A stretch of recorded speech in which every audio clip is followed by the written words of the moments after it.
Hey traders, hope you're having a great day! The Euro USD quick swing trade setup has just been posted on Patreon. If you're interested, be sure to check it out. Don't miss this opportunity. Link is in the description and bio.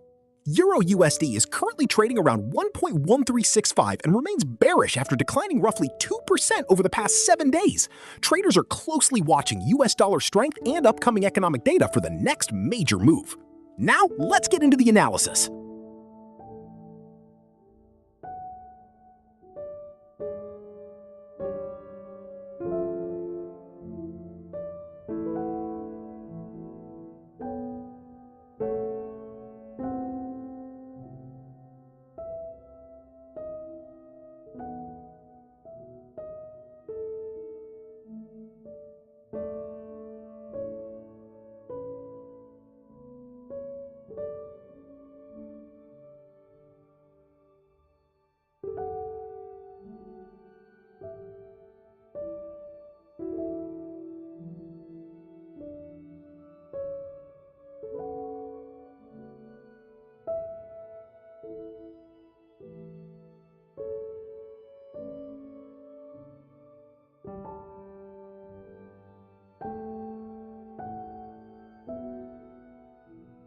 And don't forget, the quick swing trade setup is live on Patreon. Join now, link in the description and bio.